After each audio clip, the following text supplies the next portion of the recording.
All right, we should be live here, playing in the Wednesday Blitz Swiss. 9 rounds of 3+2.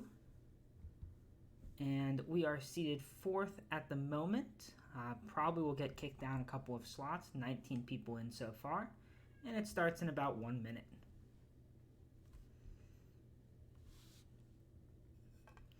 We have consistently placed 4th or 5th in this event the last few weeks. So hopefully we can get top 3 one of these times.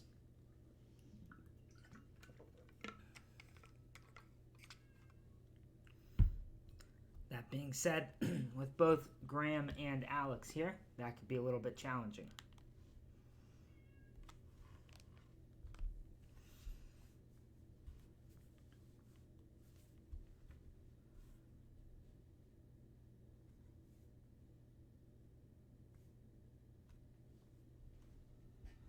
But usually there are a few other people between, okay, there's someone else, down to 5th.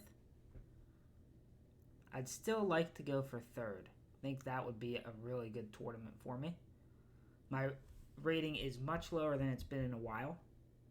I actually only have a little over a week to hit my goal for the month, which is 2,200. So we're actually 300 points off that right now. Too much berserking.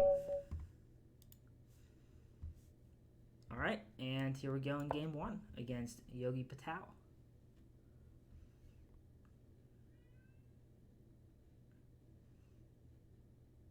Who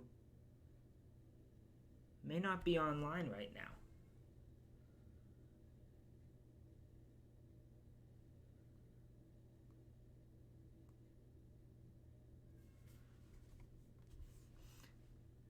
So on Lead Chess, unlike chess.com, you can join the tournament well before it starts.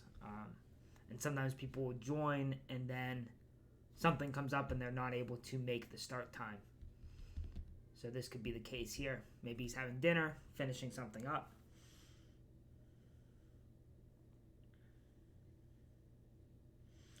So now we wait.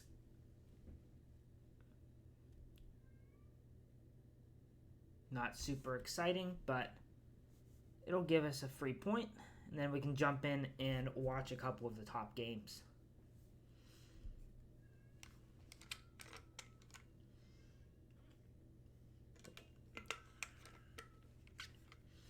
I can actually probably bring up a top game now. Let's see if this works how I want it to. Yes, you can see that, kind of. It's slightly cut off, but here we have Graham playing, guess someone named Will. This is the top board for round 1. Graham has the white pieces, and they've played once before with Graham winning. Maybe we'll just cycle through the games. Yep, turn of events. It's one of the dangers of streaming the tournament. Sometimes you just kind of have to wait and see what happens. A lot of down with a Swiss, especially with increment, there's a good amount of downtime between games. But I really enjoy these Blitz Swiss events. All right, so here we've got a fork, and with white already being castled, he could have taken, but then the rook would have come and pinned the queen to the king. So that's why black backed up, but they're still going to lose the knight here. Now they are attacking the bishop. What's our material count? 3 to 3. So you can take the bishop, and does white even want to take on g7? That would open up the bishop. He might play rook e1 here at check and try to force black to make a decision before he decides to take on g7 or not. Let's check my game. Still says waiting for an opponent.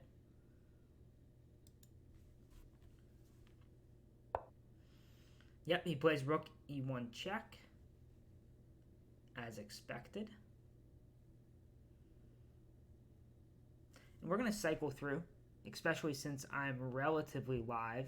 There's some delay, but not a huge delay. I don't want to stay on one game too long. This game's going to finish. We'll go back out, and we'll take a look at the second one.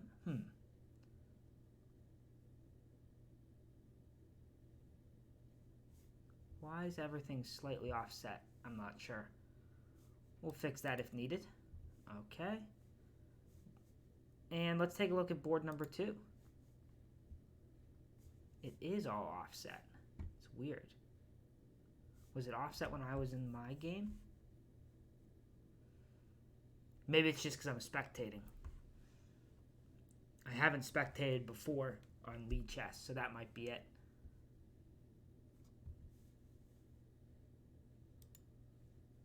Let's see if I can fix it while we're here. Alex has an 18-0 record against this player.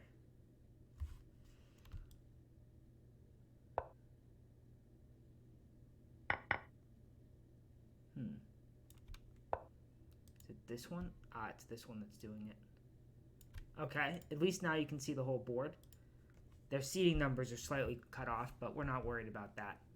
All right, so in this position, we've got even material so far.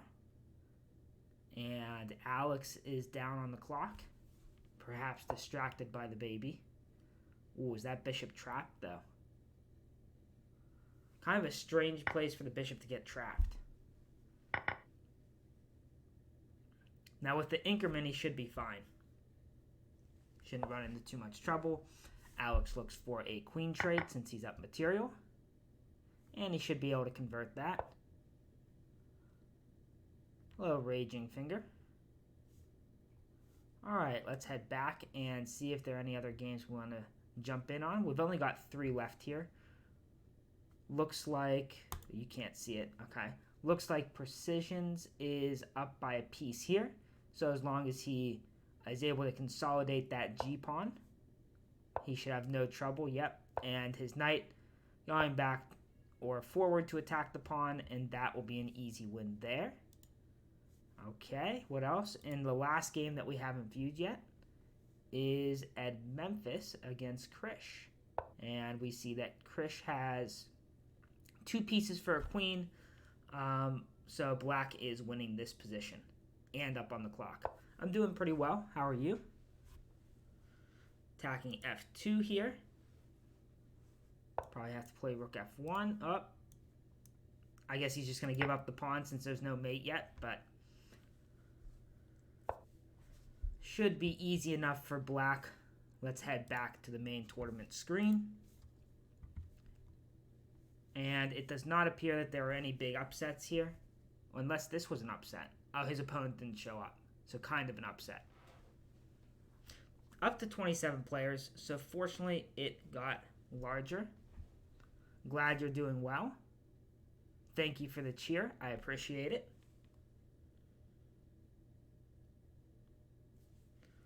I don't think I added the notifications to this scene yet because I haven't streamed on Lee Chess for a while.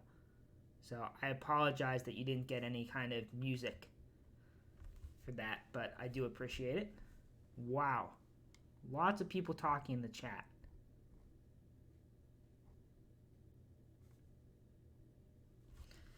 So what is nice is that there's only 30 seconds in between rounds. And so as soon as this game finishes, which we can see in the right here, this is the last game. As soon as this game finishes, then we'll have 30 seconds. Next game will start. So in total, all 9 rounds typically take about 90 minutes. I am a professional chess coach, not a professional chess player, so a little bit different in the sense that I specialize in teaching rather than professionally playing, but my profession is chess related. So I do a lot of private coaching, and then I do a good amount of chess writing. Most of the playing is just for fun. I'm working my way towards National Master. As you can see, there are 2 players in this tournament that have the NM in front of their username, which means they've achieved that National Master title.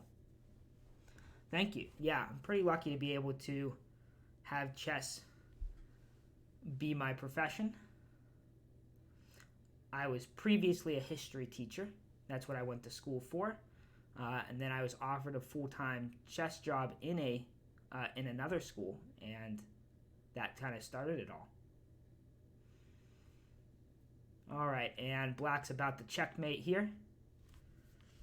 Nicely done by him. And we can see we've got our countdown for 30 seconds. So we're in 6th. Placement doesn't really matter at this point because we can see everyone is tied with 1 point.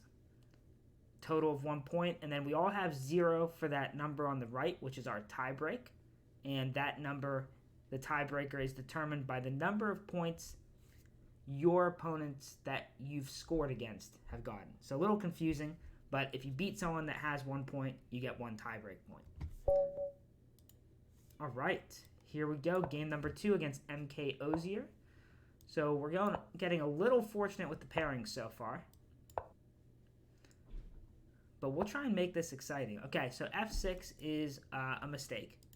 They're trying to guard the pawn, but it opens up the king a bit too much on this diagonal. D6 makes more sense.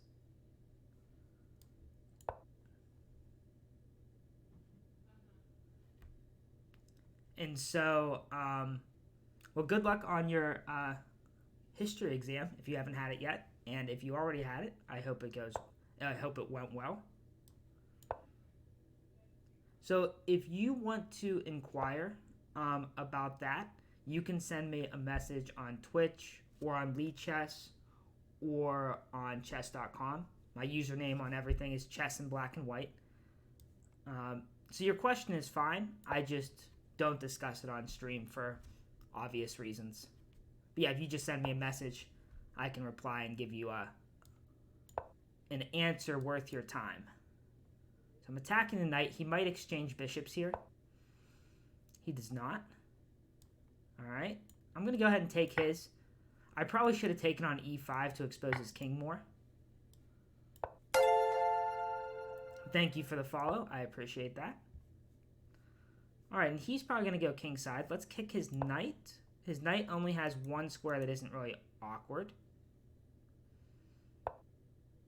Yep, he's going there. He might come up to the c5 square, so I'm actually going to play b4 to control that square. And that's a free pawn, so we'll grab that guy. Not trying to do anything crazy in this game. Oh, in 3 hours. Well, then good luck. What part of history is it on? Okay, and then we'll retreat this bishop, and we're going to put it on c4 to hit these light squares that I mentioned were weak as soon as they played f6. So we'll just control this diagonal, prevent them from castling, all of that stuff. And in this position, since we're castled and our opponent isn't, we're ahead in development, more pieces out, we're happy to open the position, meaning exchange center pawns in order to give our pieces more room.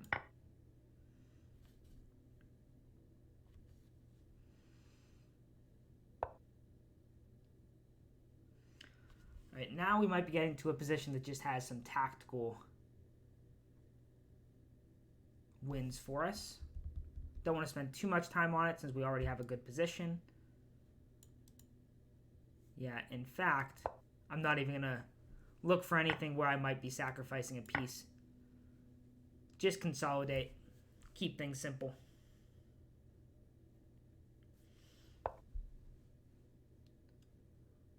Okay, so I can hit these light squares, but he plays g6. I'm going to drop back here, and we're going to threaten the e-pawn, and we've got 2 attackers on this knight on a6.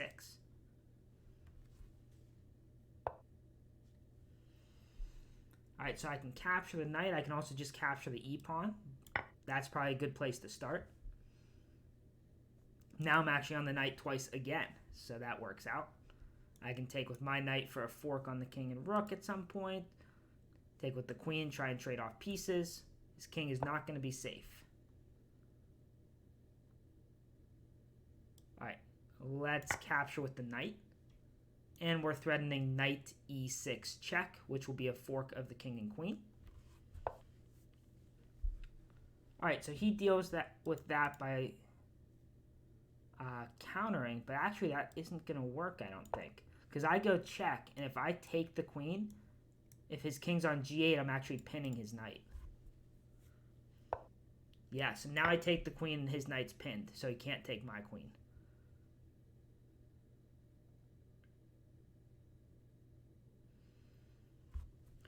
So this is all stemming from the fact that f6 was played early on. Build on this pin. When you have a pinned piece, you don't really want to capture it. You want to attack it again.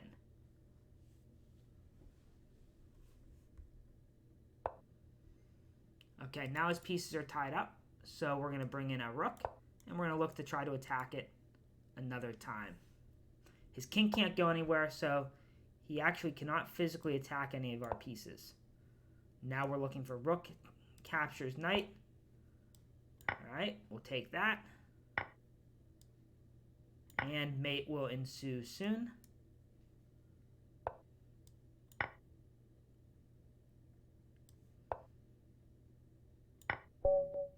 And he resigned. Good game to my opponent. All right, thanks for stopping by. I appreciate the support.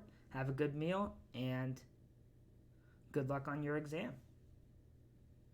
All right, so we are now in third place. We can see our tie-break score is now a 1. It's actually a tie for first place here.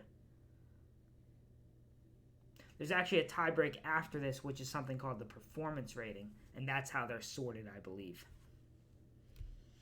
So due to our first opponent not showing up and our second opponent being a little bit lower rated, our performance rating is not going to be super high.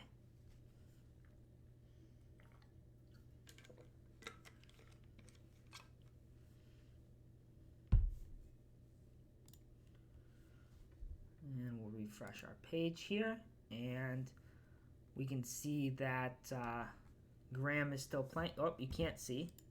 Sorry about that. Graham is still playing there. We'll bring up his game. So he's up a queen. All right, so I guess there's not much to see there. So we'll go back. Second board that's still going is Alex. So both the National Masters still playing. In this position, Alex is up 1 pawn. So his opponent is giving him a good game so far. He's up 1 pawn. It should be a relatively easy conversion because it is same colored bishops. This pawn I feel like is going to be a pretty significant weakness. But we'll enjoy this game for a moment.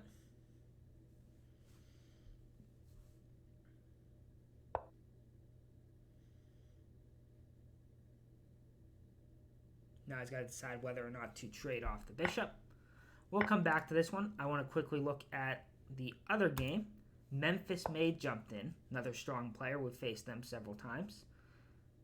And they have their opponent down on the clock, but a relatively even position. Black's a bit more passive.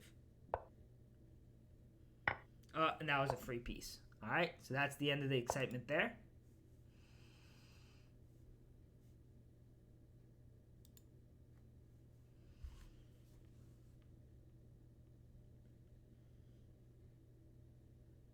They're both under 30 seconds.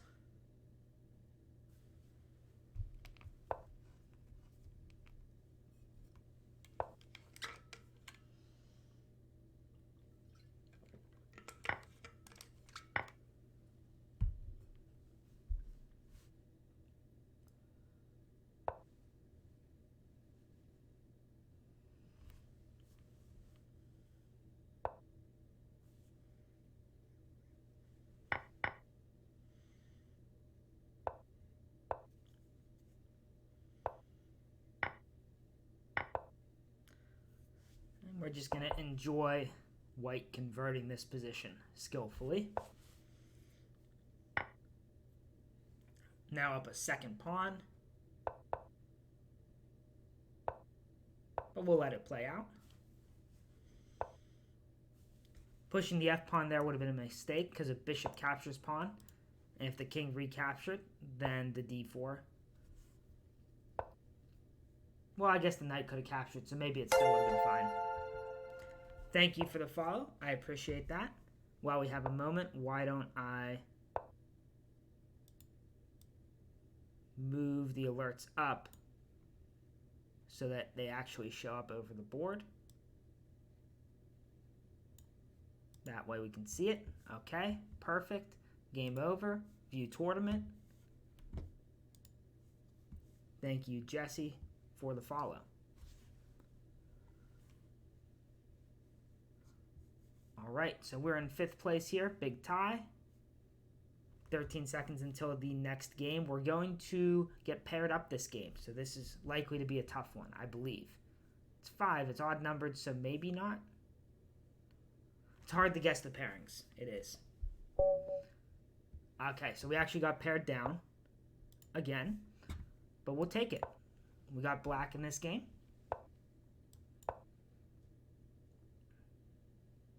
And we got a French defense. They play the exchange. This check is basically the rule that I tell students is that if you're going to play a bishop check and your opponent can block with a pawn, it's probably not a good check.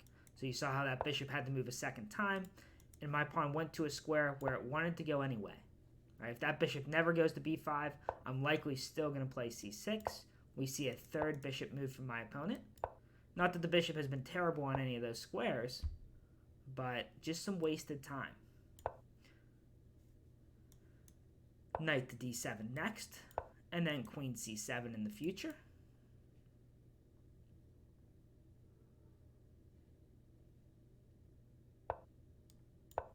Now my rooks are connected, meaning that if there's an exchange on the e file, my a rook can come into the game. It's the only open file right now, so it's an important one to have control over. All right, we're going to play bishop here and just hit that queen again. If I want, I can try to exchange this bishop for the knight so that I win a pawn, but I'm not sure if I want to do that, because my bishops seem more powerful than just a pawn at the moment.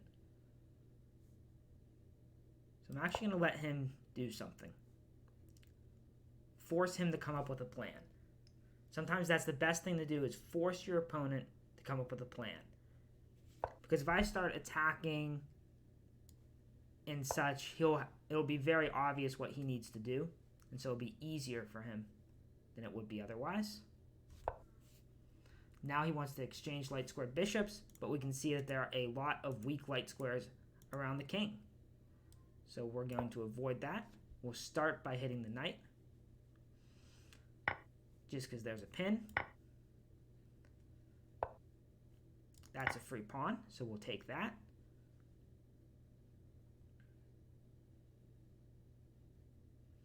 Now I might even have, okay, his knight went back. I was going to say we have bishop captures g3 ideas. All right, we'll go here again.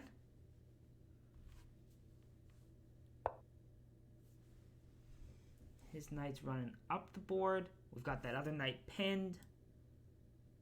So if I just attack the knight, where is he going? Is he going to sacrifice? I can't capture on e2 yet because the bishop and the queen are defending it. That's a free piece, so we'll go ahead and take that. And when the knight captures, we're not going to take the knight because the knight's already trapped. We're going to first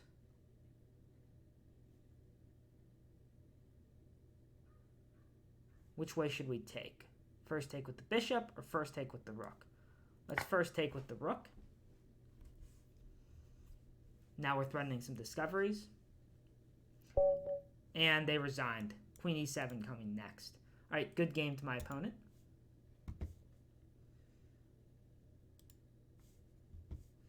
Nine games left, so a little bit of a quick one. We're the first one with 3 points. And you can see, even though we have 3 points, our tie break is super low right now due to the fact that the people we have defeated have not been in a position to score a lot of points in this tournament.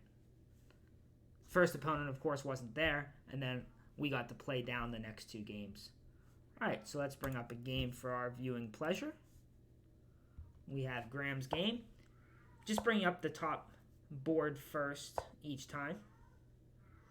And here we can see that Graham has 2 pieces for a rook, but black has a couple pawns for it. So his opponent is playing pretty well. I think I have lost to this opponent before. Yeah, I've played them 3 times, and I've won once and lost twice. Not sure if I berserked any of those, but I feel like they're a little bit underrated. So yeah, I'm pretty interested with this position, so we're going to leave it here. A rook and 2 pawns for 2 pieces.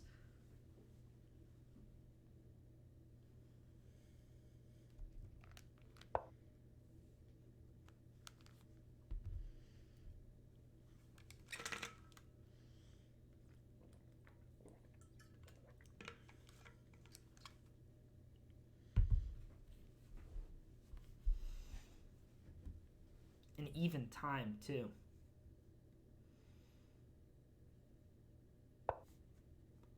All right, we'll leave it up. We're going to revisit it, but let's take a look at what else is going on here. Board number 2, we have Alex's game. He has the black pieces. He's up a pawn against Ed Memphis. And he's up a little bit of time. Now up 2 pawns. Huge connection of passed pawns on the queen side, even though they're tripled isolated now. It's just going to be too hard for white to stop those, it looks like. All right, let's keep going. We'll just keep opening more tabs. Board number 3. Board number 3, we have Memphis made against Lee Chess 000, which I believe is just a bot whenever there's an odd number. No, maybe not. They just have that username. I assumed it was a bot, but I guess not, since they're only part of Memphis Chess Club. So they're just being clever. All right, and in this position, all right, why is it? There we go. This position, Lee Chess 000, down on time and down in material, so not super interesting position there. And we're going to go back to board 1.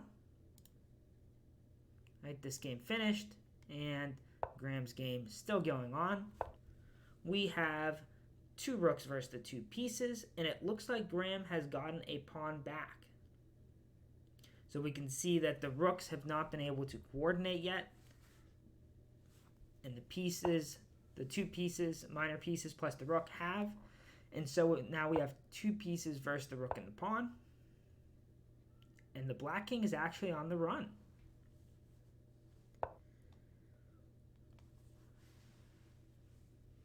So black's going to have to be careful. There could be some unique mating nets over here on the queen side.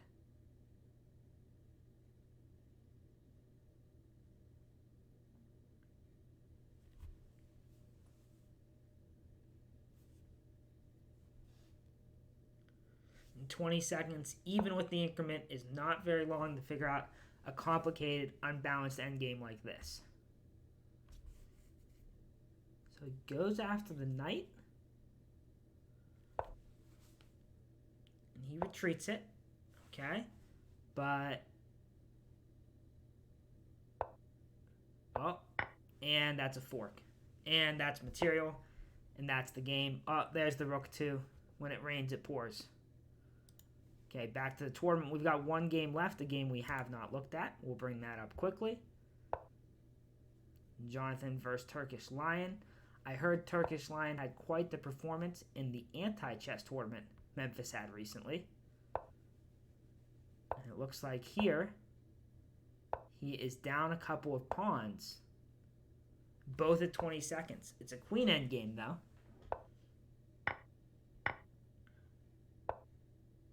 Be interesting to see whether black plays for the win here, or if he starts looking for perpetual checks.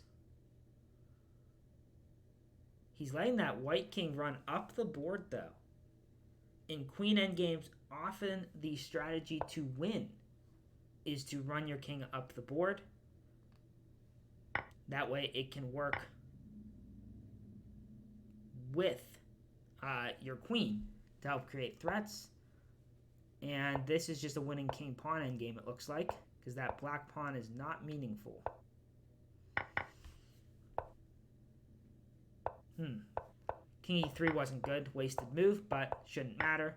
All the pawns are falling, and that is all she wrote. Back to the tournament. We are sitting here in third, and it'll be interesting to see if Lichess pairs us down again, because there are 3 people with 3 points.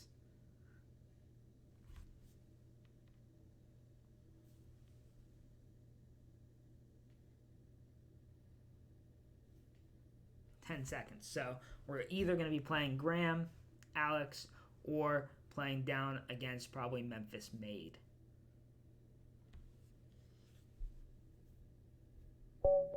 Okay, we got paired up. And we got the black pieces against Alex. We've faced him quite a number of times. Although I think the majority of time we have had the white pieces. And you can see that he has quite a good record against us. So we're going to try and focus in here and give him a good game.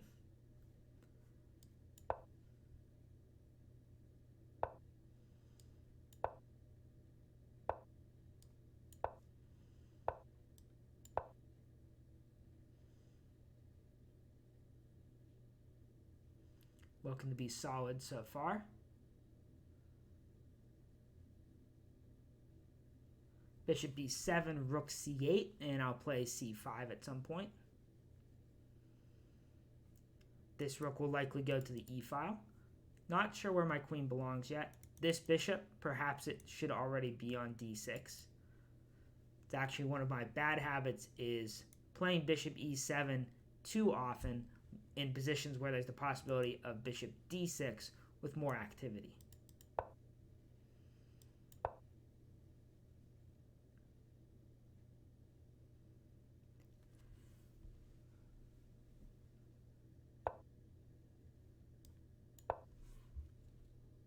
Alright, just trying to activate all our pieces here.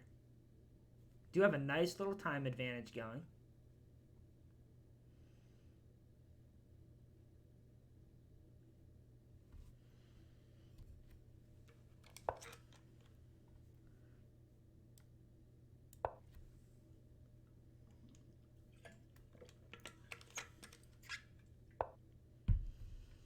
Okay, he's jumping that knight in. Could be another reason why the bishop belongs on d6. If I play bishop d6 now, he could play f4, perhaps.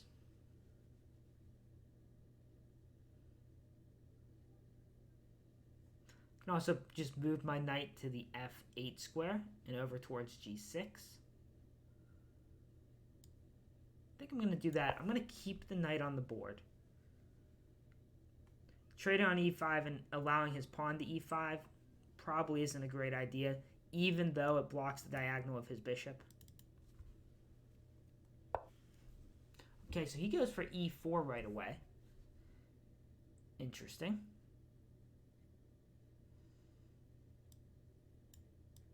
I'm going to capture. He doesn't hesitate to capture. And then I'll probably play my knight to g6.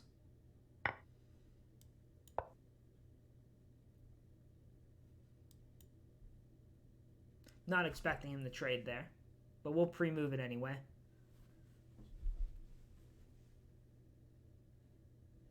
c5's a little more challenging now because my queen and rook are my queen's lined up with his rook without a lot of pieces in between. And so I might have to find a different home for my queen first. So he plays queen f3 with the threat on the c6 pawn and f7. So I could capture his knight to deal with that. And then the pawn recaptures. And then I play queen c7.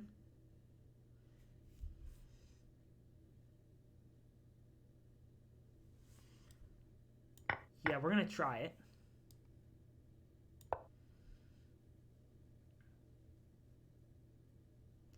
I might even play g6 and bring this bishop back to f8. Still looking for c5 at some point, but right now if I play c5, he has 2 attackers on the b7 bishop. I'd prefer not to have to play Rook b8. I guess there's no need to yet, because c5 isn't really breaking down the center anymore. He's under a minute, though. So we're going to try and press this clock advantage in a position where white probably has an edge, but I don't think that much more than that. Unless I'm missing, like, getting checkmated or something. So do we offer a rook trade here? Offer a rook trade. I could play g6.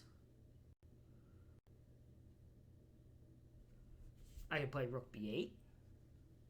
And then I kind of like rook b8 just because trading off light squared bishops will make my king feel a lot safer.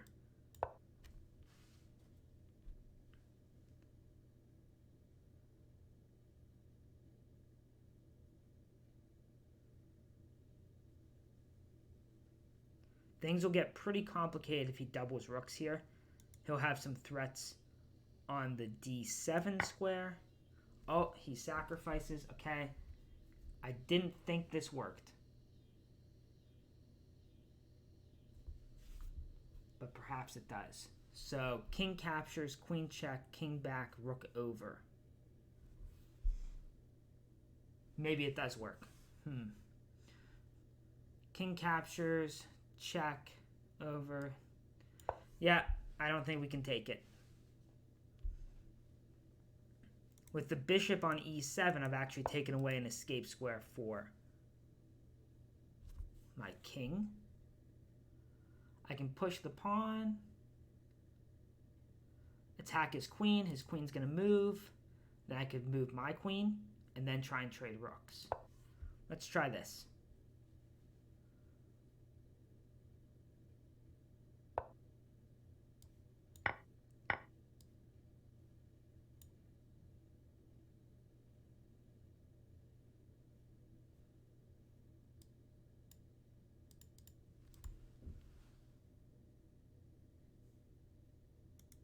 Trying to go into this square.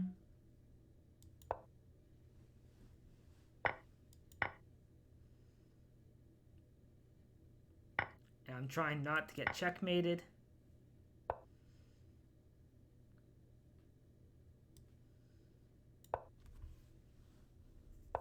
But the position is not ideal here.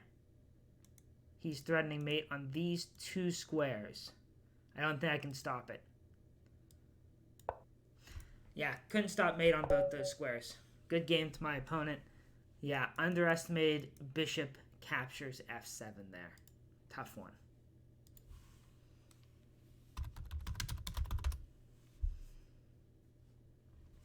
All right, 4 games left. Might have to go back and look at that later, see at what point we really got in trouble, if we were okay before the bishop captures.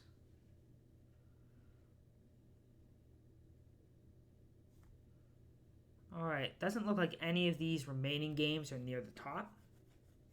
Are any of our opponents playing? Actually, yes. This middle game is our opponent, and he's up a couple pawns, our previous opponent. Maybe that'll help our tiebreak, which is now 3.5. So tiebreak's going up. So that was round 4. We're standing at 3 out of 4, so not bad at all. A whole group of people at 3 out of 4. Actually, not that true. 3 of us at 3 out of 4. So we're ahead of most of the tournament. No one at 3.5. Ah, Memphis had to play Graham, so he ended up losing. So big tie for 3rd place. Small tie for 3rd place. I'm not sure if 3 is a big tie or a small tie.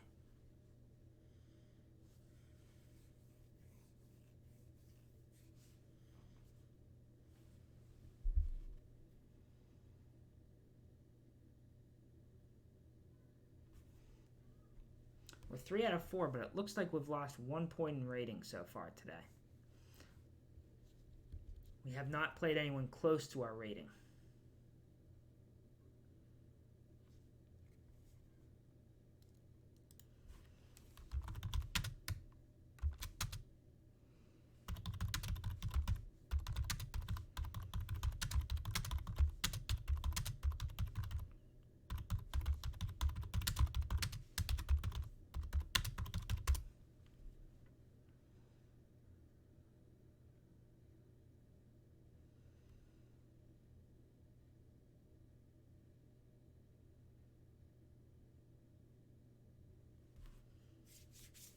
2 games left. They're both about to finish, so we're going to leave them how they are. Now 1 game left, you can see in the upper right where white has an extra knight and pawn. If he loses the pawn, though, it's not so clear. Actually, let's go ahead and bring that game up. We might as well, right?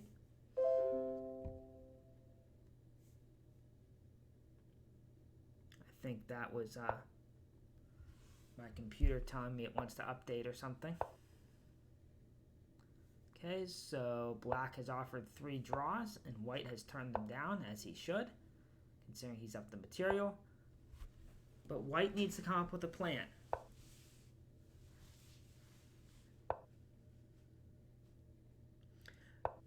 Rook and knight against rook is a draw, but this is not going to stay that way. As now it is rook, knight, pawn, and king versus king. But it is the last game, so we'll leave it up, and we will watch this checkmate happen.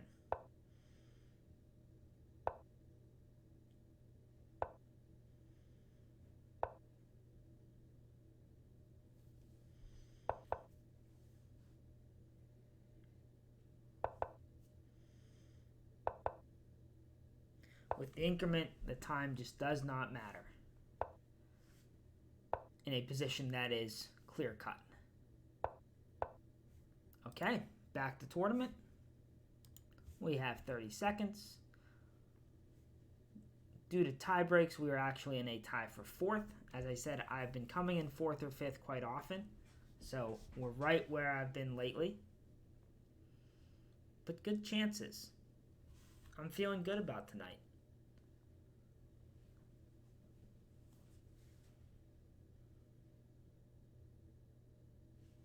And here we go.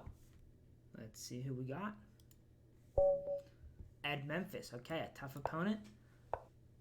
Oh, I actually have not played him. I guess I've seen him in tournaments, but...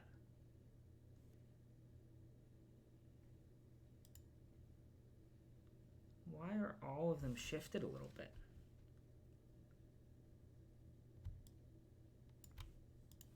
A little bit annoying. All right. Continuing. Okay, so we've got an accelerated dragon type of position here.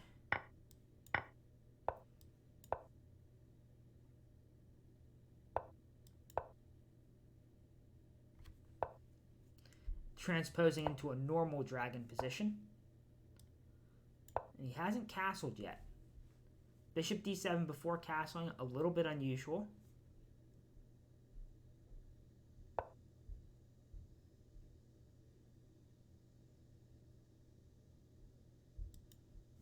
And he's going to keep delaying it. Fair enough. See how long he wants to leave that king in the center.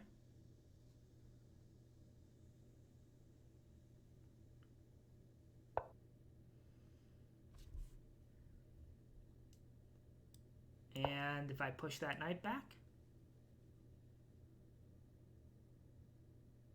knight doesn't have a lot of squares.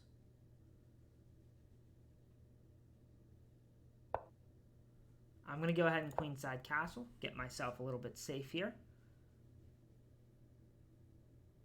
F4, F5 is definitely a possible plan.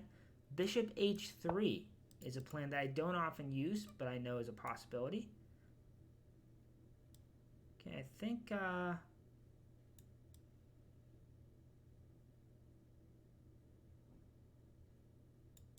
we're just going to hit his queen here. Just have to calculate quickly. If bishop takes, knight captures, bishop captures, bishop captures, my knight is guarded. Okay, this is what I was talking about. And I guard my knight. And it was a big trade, but I shouldn't be unhappy with this position. He might even need the castle now in order to avoid some shenanigans on my part with bishop c3 hitting that rook. And we'll see how long I can keep his knight out of the game.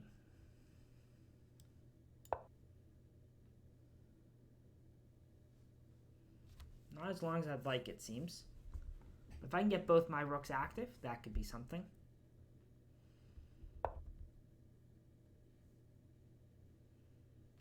F4, F5 seems like a good idea. Now if he plays knight e6, we can just go for it.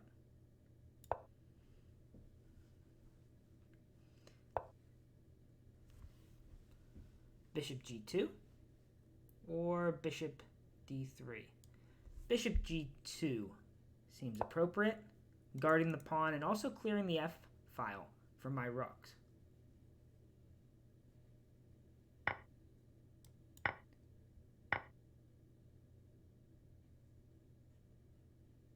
Alright, and here I thought I would be getting some tactic-y stuff.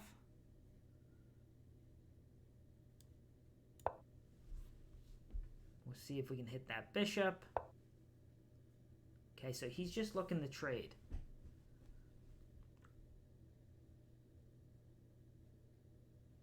Don't really want to trade here, especially because I gave away that pawn.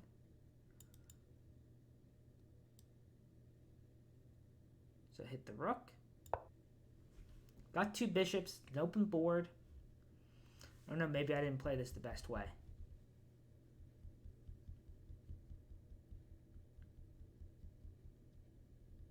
I have to be a little bit wary of c2.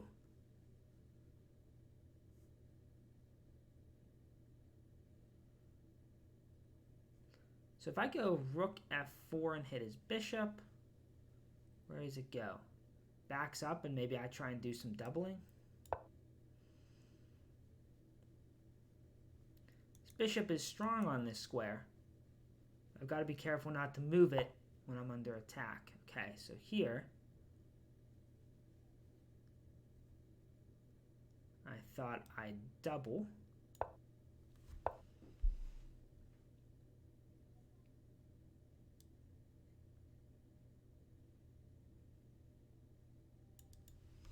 Okay, very interesting. Position's getting complicated. I can go bishop f6 here. I can go bishop to e5 and hit the rook to move the rook again. I'm the one down on time though, so not ideal in that regard.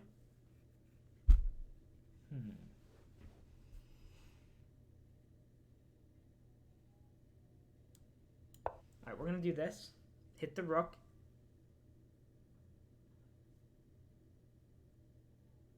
See what he does with it before I decide what to do next.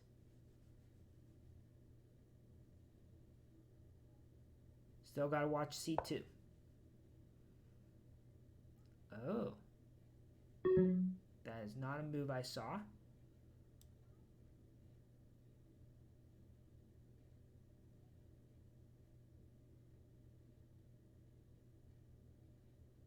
Ah, and his knight can take my bishop instead of the rook. Yeah, if he takes the rook, I get to take his. Yeah, that was a nice tactic. So c2 was a problem. So I should have left that bishop on c3.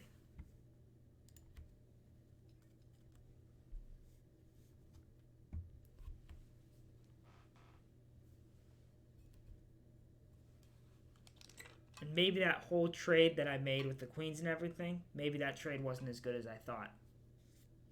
There might have been a way for me to leave the tension. Just play for f4, f5 first, perhaps. Got 3 games going. Maybe we'll take a look at that quickly. Let's see what it says.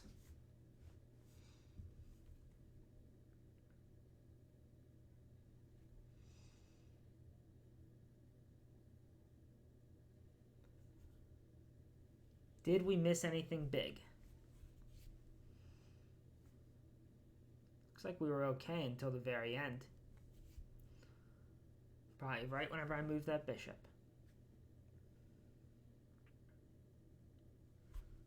Calculating.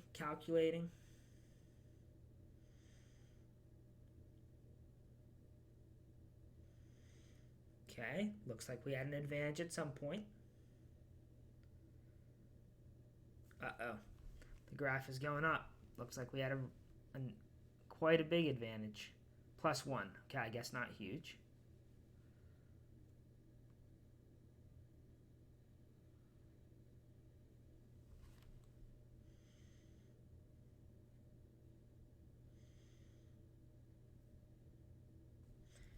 And we did make that one blunder at the end. I'm assuming that's where it was. Yep. And we made a mistake in several inaccuracies. No surprise. So we were never really better than +1.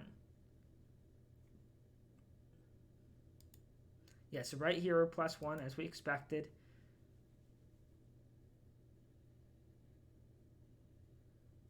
Here,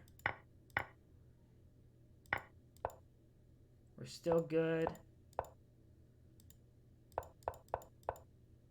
Bishop G2 wasn't great. It says to just take. Yeah, I guess I ended up giving up the F-pawn and didn't get any compensation for it. Fair enough. All right, back to the tournament. Still have 3 ongoing games.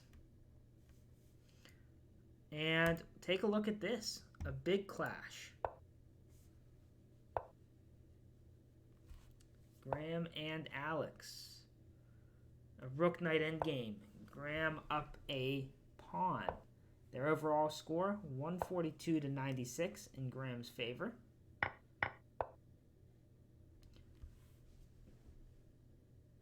And this is a knight endgame, which means that it's 2 pawns versus 1. It's more winning than it would be if there were bishops on the board or rooks on the board. There are real chances with the knight, especially if black can exchange 1 pawn for 1 pawn. You can see Graham locked up those pawns, so that would be harder to do. Really no chances for black to win. But it is a time scramble, so we'll sit back and enjoy.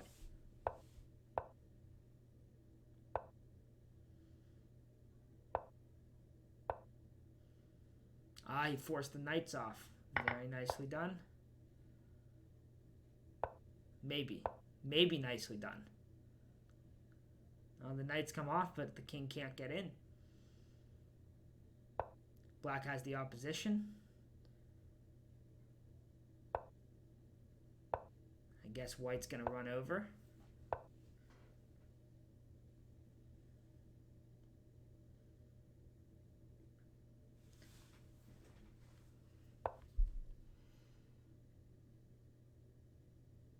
But it should still be a draw if black is careful, since the white king will be behind his passed pawn.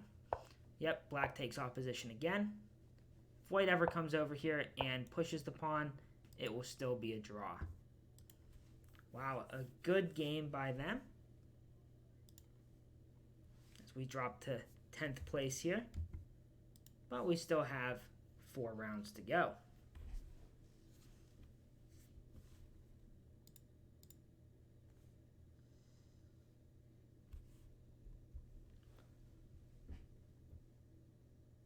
We're a full point out of 3rd. And here we go. Round number 6. And we have played this player 4 times, it looks like. And we have been victorious all 4 times.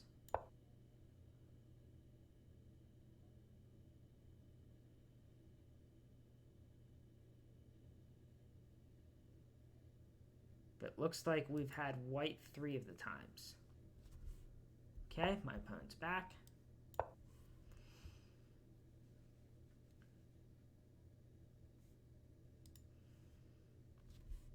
We've got an English here. Going for a pretty standard setup. Knight c6, castle, d6, a6 and h6. a6 is important so that this bishop can retreat if white expands on the queen side. And then we'll look to trade this bishop off for this bishop if possible. forming a bishop-queen battery. Let's go after the c4 pawn so that we get to move the bishop with tempo.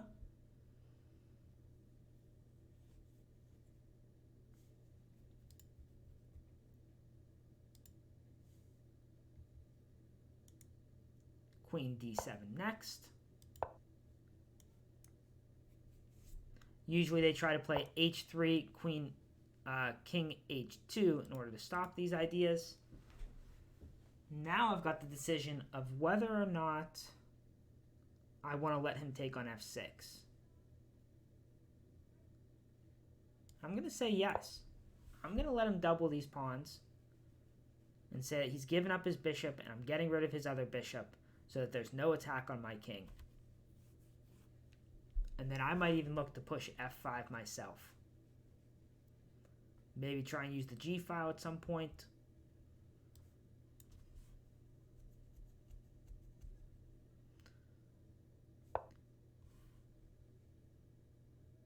Okay, there's no pin on this knight, so I am free to move it. So I can simply take his knight, which probably makes a lot of sense here. And then move my knight in. If he makes this exchange, my bishop is on a great square. I think the endgame should be good for me.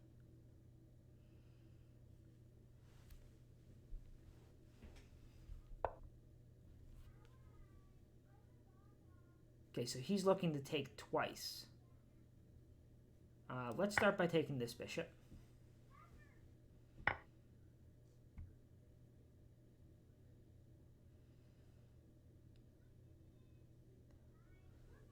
And then, do we just take everything? That seems a little bit lame.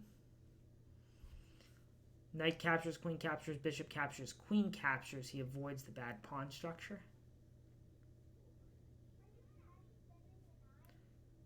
Queen to g4. And he takes my knight. Everything exchanges. I'm ending up with the worst pawn structure. I don't have a good place to move this knight, so we need to take at least once. And then we got to decide in this position. I could back the bishop up. I could move it forward. Or I could take. All of those seem like legitimate possibilities. I'm going to back it up. Open the A file if he exchanges, and I'm going to look to play C6.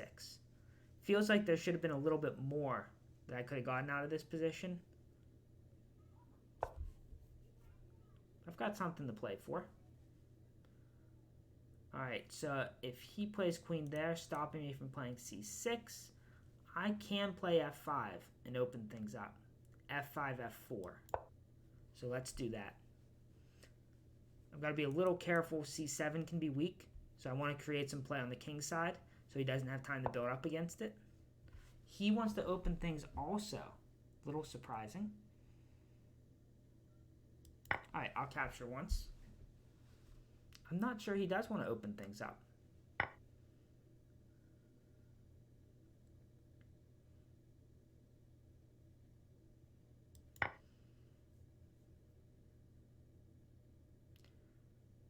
And then I gotta figure out how my queen is gonna join the fray. Unless I'm gonna take his rook and bring my a rook over. So rook captures, queen captures, rook f8. Looks strong. Rook captures, pawn captures, queen up. Also looks strong. So let's capture here. I think it's easier for my a rook to join the game. Alright, and we'll hit the queen.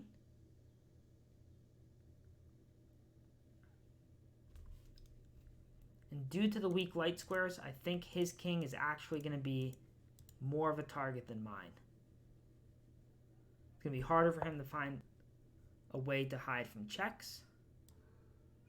I'm going to go to b5 here and cover the f1 square so his rook can't join in. We're also hitting the b2 pawn. And we're going to poke and prod a little bit here. He's going to have to work to keep things under control. Yep. I could play c6 now if I want to. I'm going to play king h8 though first. Let's get that king off of that diagonal. It does create the possibility of back rank problems, but at least for now, those should be under control.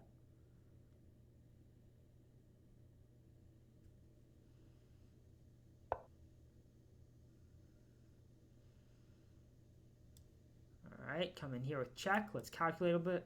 Calculate a little bit. Check. Goes back. Yeah. This should be good. Okay, and I feel like I should be mating here. So rook comes down.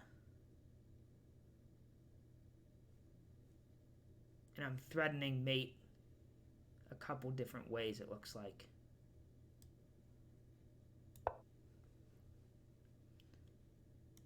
Queen here is mate right away. Otherwise, rook capture should lead the mate.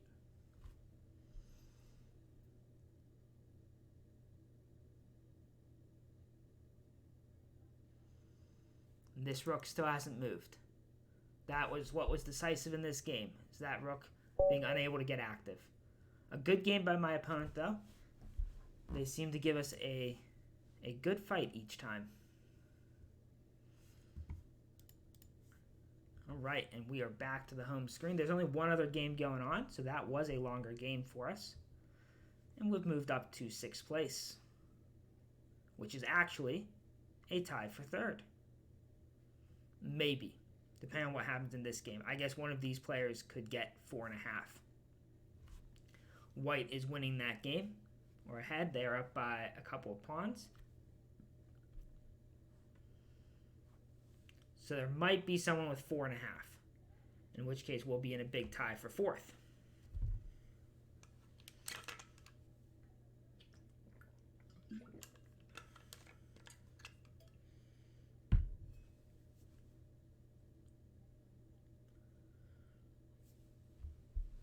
But as we've said before, with these tie breaks, we're always going to be at the bottom of our score group. Especially considering we lost to someone within our score group, that really helps them.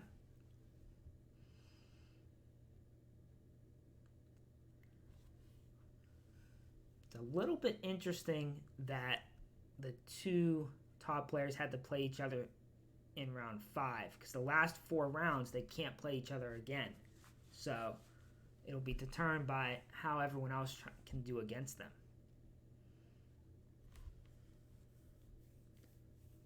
All right, White has not been able to win this yet. Maybe we'll bring this up because it is a relevant game. 2 passed pawns as soon as I bring it up.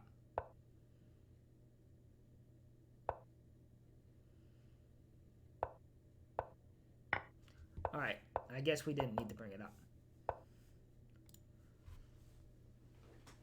because that is an extra queen, and that is the game.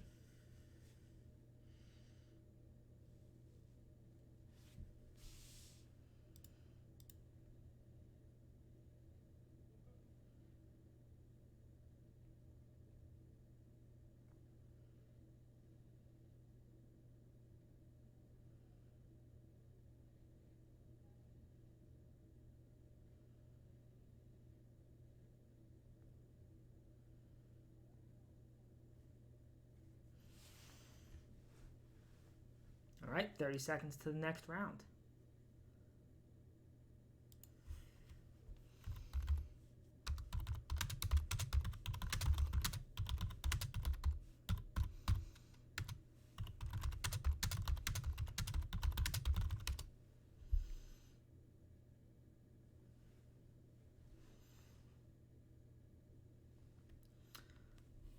Sounds like a couple of the people are watching, and I'm glad they're enjoying it. And I think this player might have just said that they are watching it.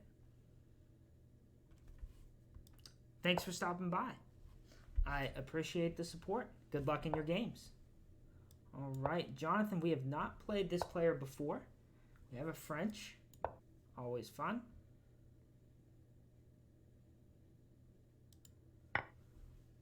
Ooh, early exchange here. So this is one of those positions which is objectively good for white, but practically can be a little bit hard to prove.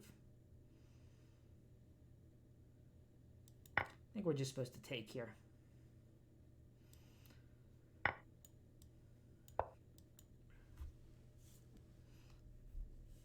What I've noticed from the black side of this, I've played it before, from the black side, is that trading too much makes things too easy for white.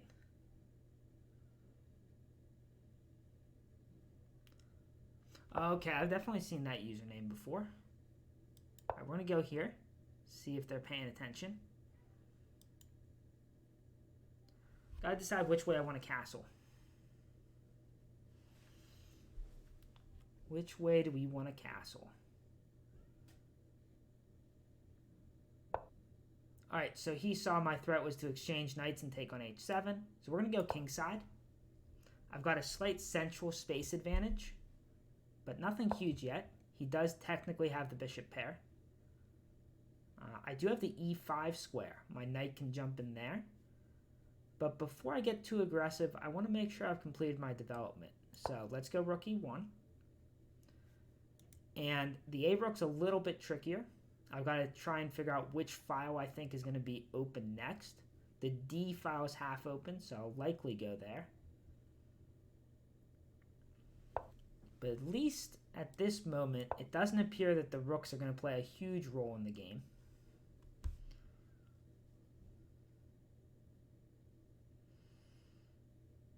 Now, one thing I can do is I can exchange knights.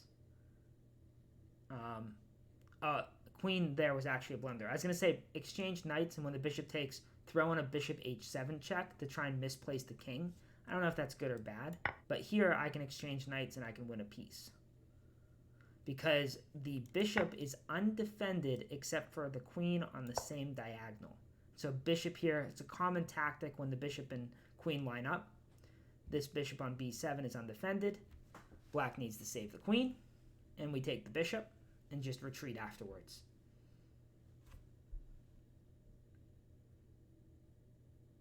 One trick that black can try to use to avoid this sort of situation is instead of playing b6 and bishop b7, is aim for a setup where they go bishop d7 and bishop c6. And then the pawn will actually be guarding the bishop in a lot of positions. As a French player, I don't love the positions where we play b6. And we're just going to save it.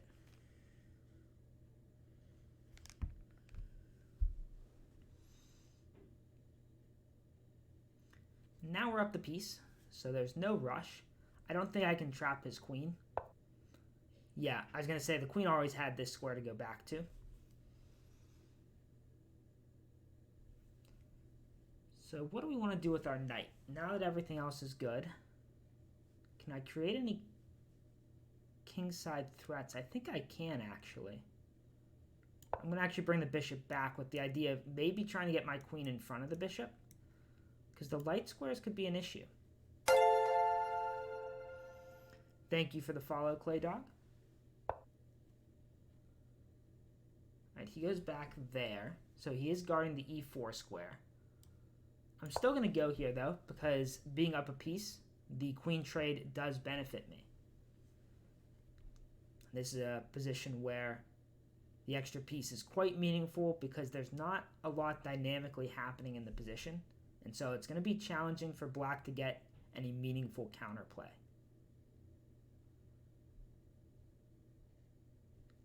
I don't have any big weaknesses. My king is safe, and there are not enough minor pieces on this relatively closed board to make anything happen. So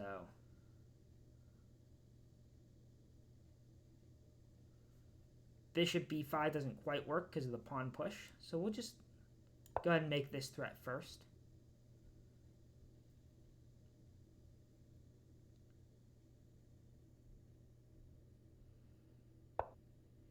All right, and now that he's committed to weakening the dark squares, we're going to play our knight in.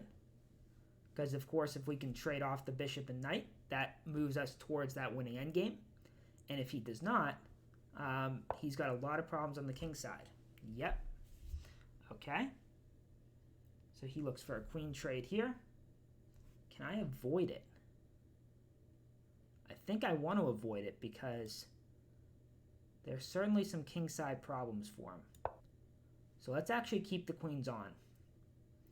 With 20 seconds left on his clock, I want to force him to find accurate defensive moves.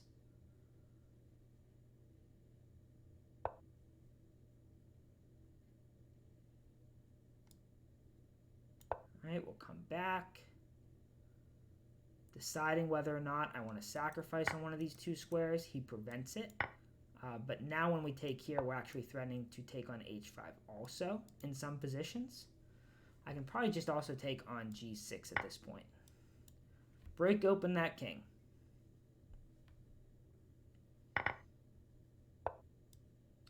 Here. Check. This is just puzzle rush right here. And checkmate. Good game, Jonathan.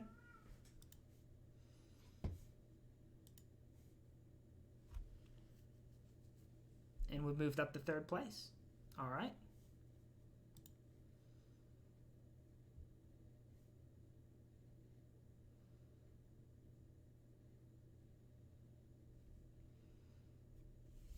Five games left. Let's bring up one of those. One of the players that beat us here. And black is up a rook. So nothing too exciting there. Let's find an interesting game. Here is Memphis made. The 9th and 10th place players so far. And we have 2 rooks versus 2 rooks, bishop versus bishop. And black is up 2 pawns. Same colored bishops. Black also has better rooks. So not terribly exciting there. Any other games? Here's the game of someone that's in the chat. So we'll take a look here. Ooh, time pressure. Of course, we don't want to make too many comments on it since it is in progress.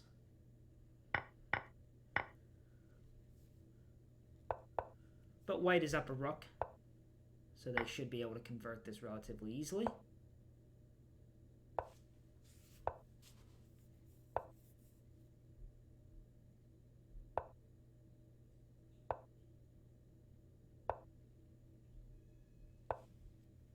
And that's a nice checkmate there with the knight covering that escape square. And that's a little bit of an upset too. Very nice. All right, back to the standings. 2 games left in the tournament. 2 rounds left, I should say. Many games since we've got a lot of people playing. Up to 36 players.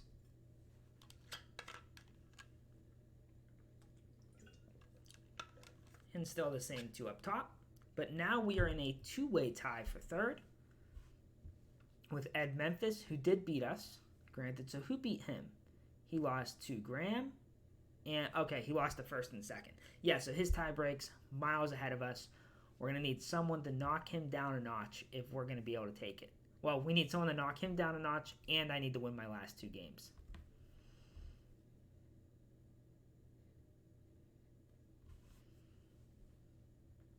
And this is our last game going here, where white has 2 pawns, but it is a rook endgame.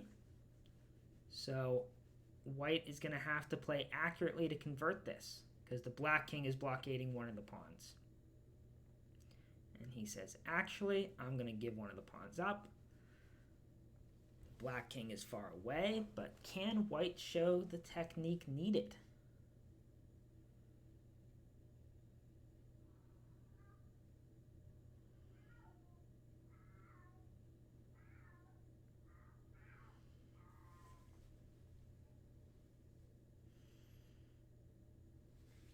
One of the dangers of streaming a tournament like this is I don't want to say too much while watching the games in case one of the players is watching.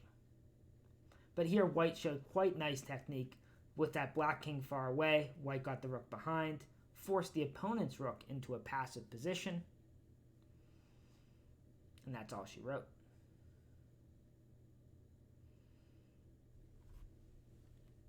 If we win our last 2 games, we'll probably be back over 1900 too.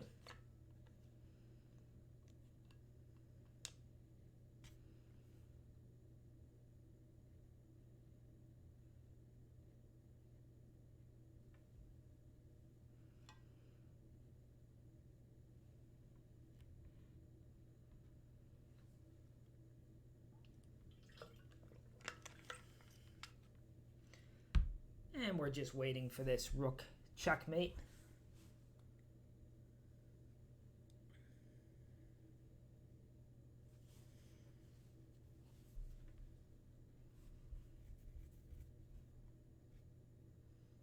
And white seems to be demonstrating good technique with this also. That's it.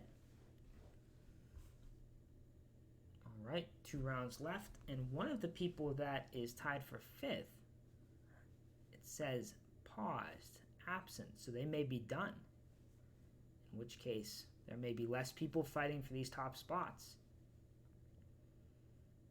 It would be nice to get a top 3 one of these weeks.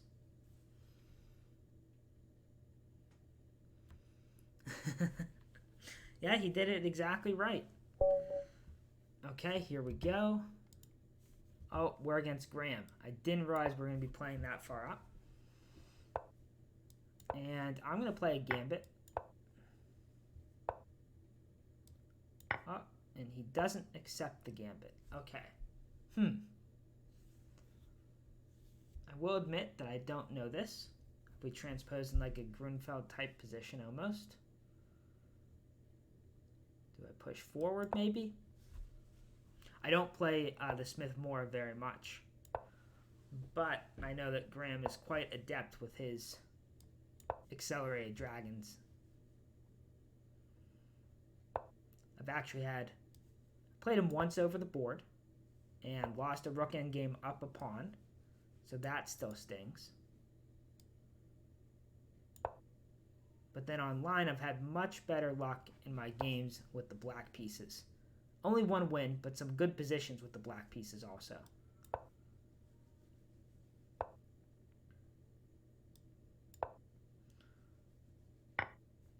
Okay, I was wondering if he was going to exchange there or not.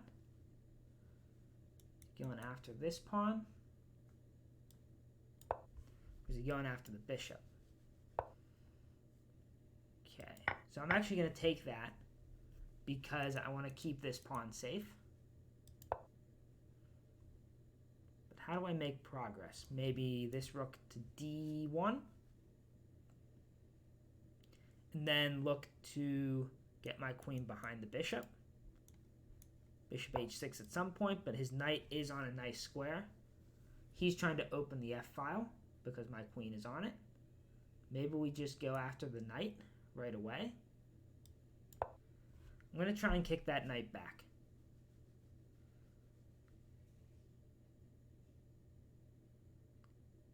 It is pretty strong on the f5 square.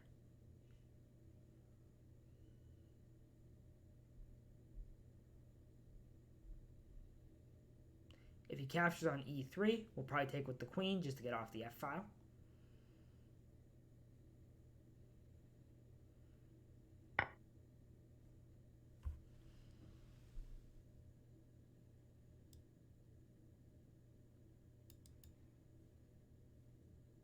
If I take the knight, he's going to take on d4. Interesting.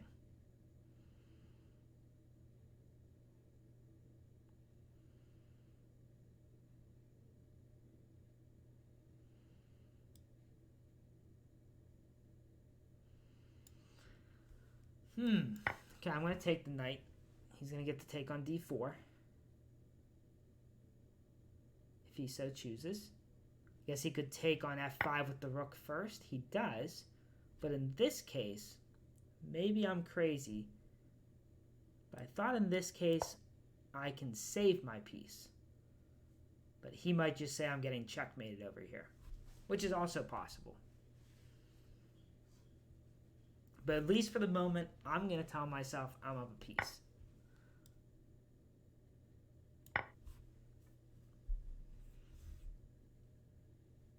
He has queen g5 check.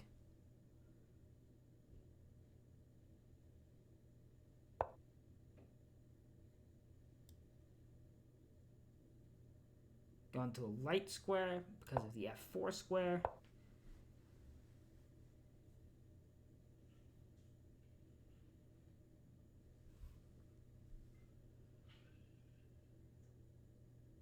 I can go to g4, but then, oh, maybe that works.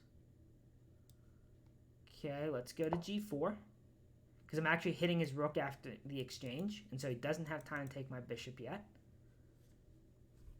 If the queens come off, my king's going to feel a little safer.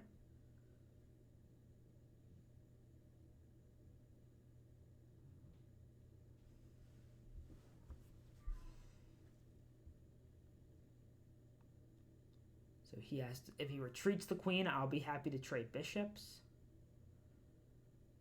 If he trades queens, he'll need to save the rook. Time is now even.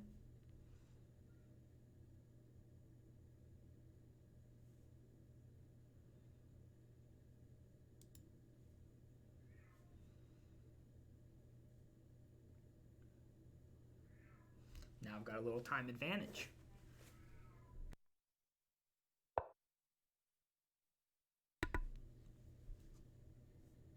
All right, let's take that bishop.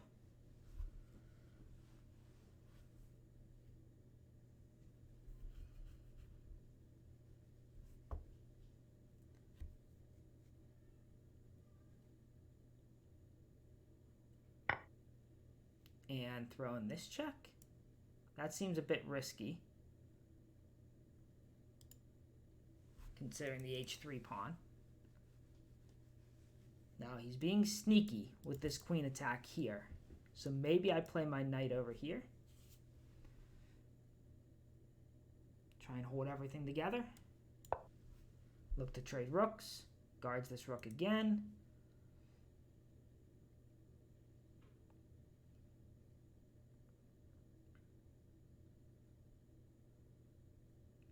Also guards f4, so I might be able to play king h2 at some point and free my queen.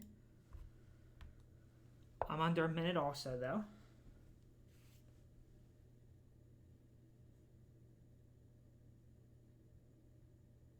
Okay, I can trade queens here. Queen check, queen takes, knight takes. Oh, queen check, and I'm forking the rooks, actually. That's actually crushing. And even if he takes this rook, I can take this one with check. So now we're up a rook and on the clock.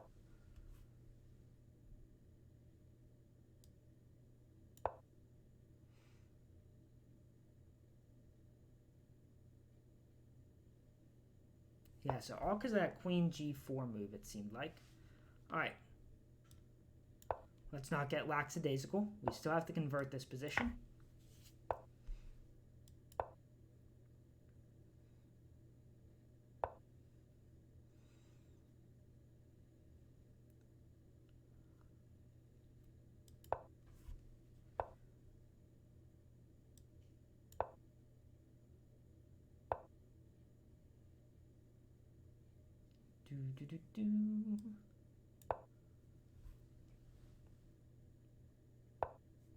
And we're just going to take it, because if the rook takes back, we queen. All right, good game to Graham. That was a close one. Felt like I got a little lucky to survive that attack. But sometimes you need a little luck in the games.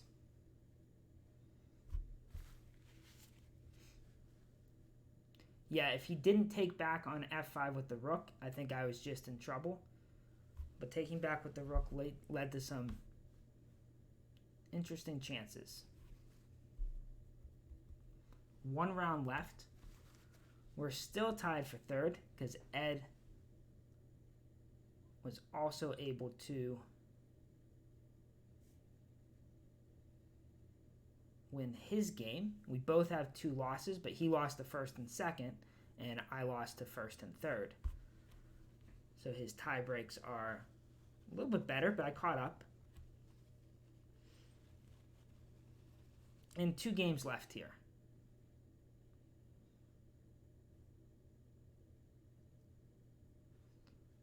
Four for 5. Ah, you joined late. I see. 4 out of 5 joining late. Very nice.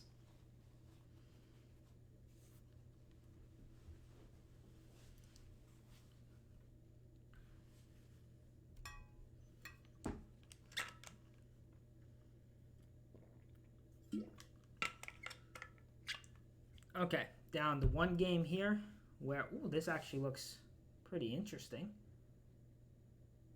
That black pawn is pretty far advanced. I'll bring it up.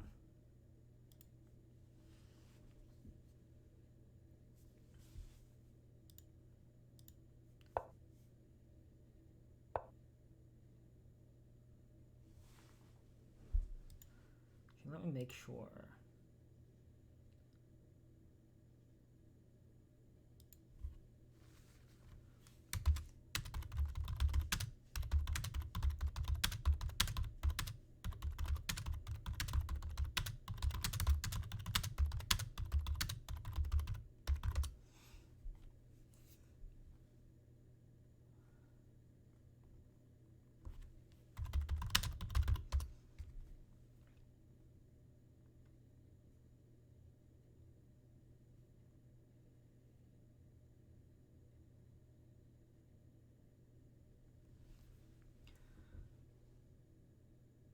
Yeah, queen g4. That was the move.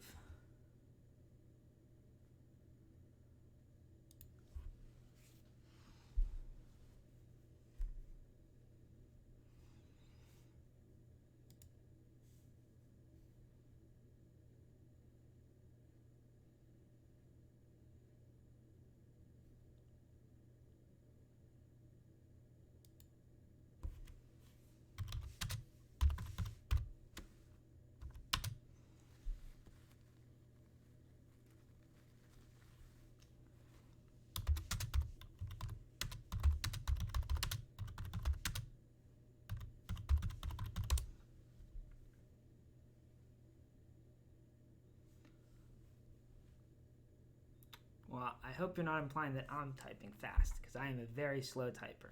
1 finger at a time. If I just hit the same key over and over again, it sounds fast.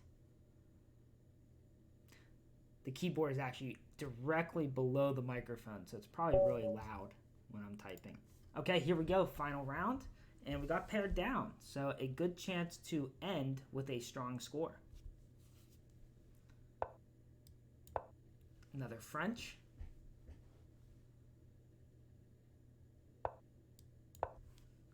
And I've played this person 5 times now. Fortunately, I'm 5-0, but I feel like this player's gotten close too. These are middle games. Looks like I've gotten the better of them so far. But it's just a matter of time, because they're clearly an active player. So at some point, my luck is going to run out. I'll take back with the bishop. I've got an isolated pawn here, but a nice open board. Let's avoid the queen trade since I've got the isolated pawn. And let's castle and put a rook on the e-file.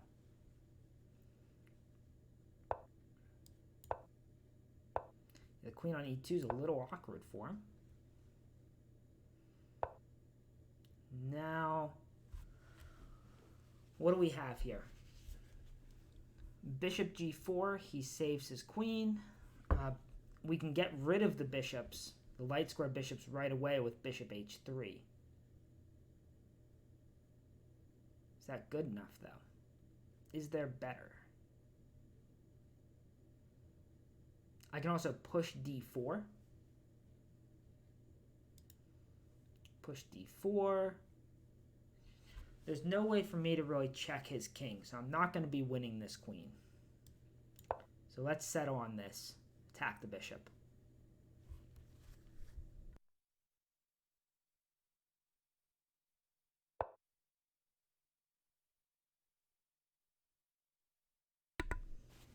He saves the queen, and we capture.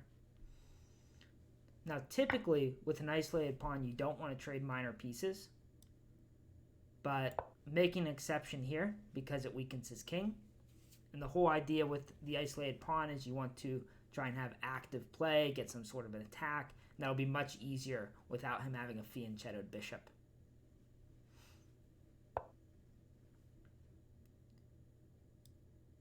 I'm going to put my queen on a light square since he's got weak light squares and allow my rook to recapture. With an isolated pawn, you're often happy to trade heavy pieces or major pieces because those are the pieces that will more easily attack the isolated pawn in an endgame. So the rook trade, not a problem.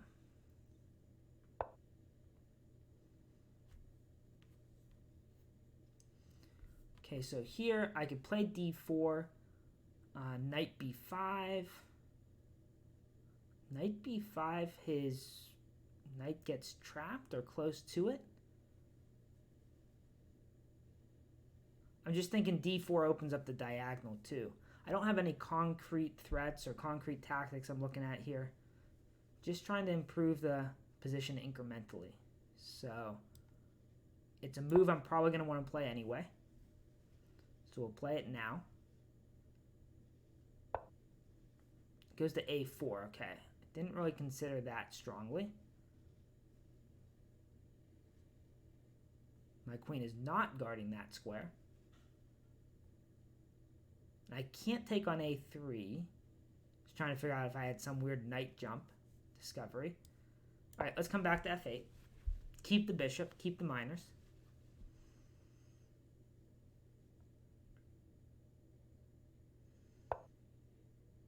Yep, he advances there. Now what can we do with this knight? I can't take on b4 because a takes b4, the rook guards the knight. I can play the knight this way, but he captures. That doesn't seem great for me.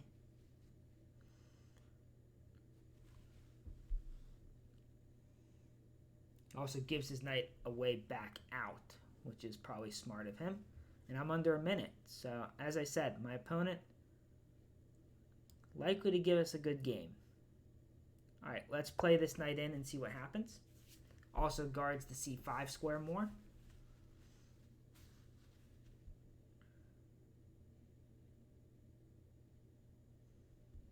But I haven't found a real target on the board yet. I thought about queen g4. If he moves his knight, then there's the offer of the queen trade. And the queen trade's a little tricky, knowing whether or not to trade queens with an isolated pawn. With the minor pieces and the rooks, it's much clearer.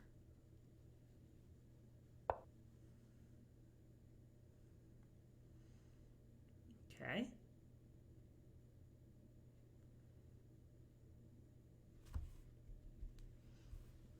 Feels like we're getting close to some tactics, though.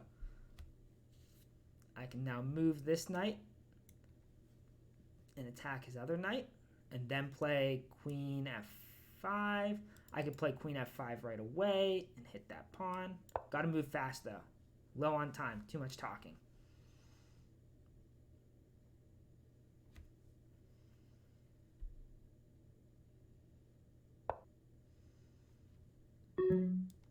Take here. And we're up a piece.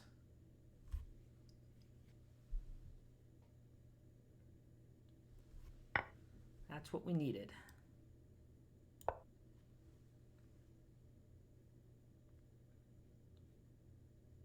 Now we got to convert. Get that knight off that square. And probably just look for a queen trade.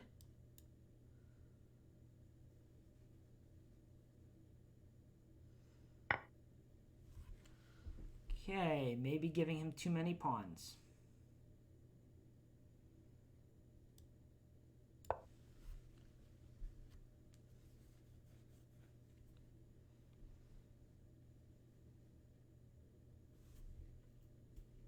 $18 seconds left. At least he's getting low on time also. Mine should be the easier position to play. Okay, check looks useful. Check.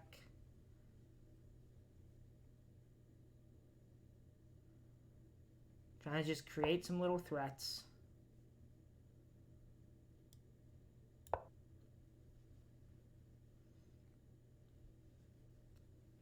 Force him to use his time. Throwing this pawn now, maybe bringing my rook down. My king is nice and safe, fortunately.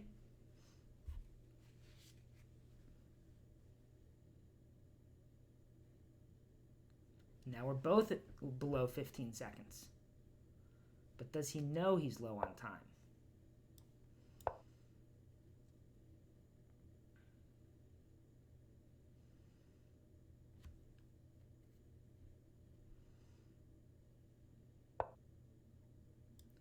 Okay, throwing this check. And he's out of time, but it is going to lead to mate this way or this way. Good game to my opponent. Good game to all my opponents. We ended with 7 out of 9. So, and Ed Memphis lost his last game.